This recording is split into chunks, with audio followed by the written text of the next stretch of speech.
Hello guys, pro Kabaddi season 12లో అర్జున్ దేశ్వాల్ ఏ team తరపున ఆడబోతున్నారు, అంతేకాకుండా మ్యాక్సిమం అతనికి ఎంత ప్రైజ్ వచ్చే ఛాన్స్ ఉంది, ఇలాంటి కంప్లీట్ డీటెయిల్స్ అయితే నాకు కామెంట్ బాక్స్లో అడుగుతున్నారు. సో దానికి సంబంధించి వీడియో అయితే ఈ వీడియో చాలా క్లియర్గా మాట్లాడుకుందాం. దానికంటే ముందు మీకు ప్రో కబడ్డీకి సంబంధించి ఏ చిన్న అప్డేట్ అయినా సరే నాన్ స్టాప్గా మన ఛానల్లో ఫస్ట్ రివ్యూస్ వస్తాయి. సో ఆ రివ్యూస్ మిస్ కాకుండా ఉండాలనుకుంటే మాత్రం మన ఎల్ఫై స్పోర్ట్స్ ఛానల్ని సబ్స్క్రైబ్ చేసి రెడీగా ఉండండి. అంతేకాకుండా వీడియో చూస్తున్న ప్రతి ఒక్కరు కూడా వీడియోకి లైక్ చేసుకోండి. మీరు లైక్ చేస్తే ఈ వీడియో చాలా మందికి రీచ్ అవుతుంది. సో నాకు కూడా కొద్దిగా సపోర్ట్ చేస్తున్నా ఉంటుంది. ఇక లేట్ చేయకుండా వీడియో అనేది స్టార్ట్ చేసేద్దాం. అర్జున్ దేశ్వాల్ ఇంతకుముందు జైపూర్ పింక్ ప్యాంథర్స్ తరపున ఆడేవాడు. బట్ అతన్ని అయితే ప్రో కబడ్డీ సీజన్ 12కు రీటైన్ చేసుకోలేదు. సో రీటైన్ చేసుకోలేదు కాబట్టి అతనైతే ఈసారి ఆక్షన్లో ఉండిపోతున్నాడు.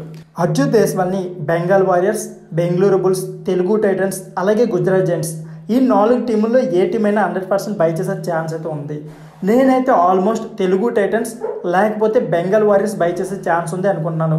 ఎందుకంటే బెంగాల్ వారియర్స్ దగ్గర పర్సెంట్ చాలా ఎక్కువగా ఉంది కాబట్టి అర్జున్ దేశ్వాల్పై స్పెండ్ చేయొచ్చు. అర్జున్ దేశ్వాల్కి మ్యాక్సిమం 1.5 crores అయితే ఈ ఆప్షన్లో వచ్చే ఛాన్స్ అయితే ఉంది. 1.5 crores పెట్టగలం అనుకుంటే మాత్రం తెలుగు టైటన్స్ కన్ఫామ్గా అర్జున్ దేశ్వాల్ని కొనే ఛాన్స్ అయితే ఉంది. సో ఫ్రెండ్స్, రియల్ వీడియో ఈ వీడియో నచ్చితే please like, share and subscribe my channel. Thank you for watching.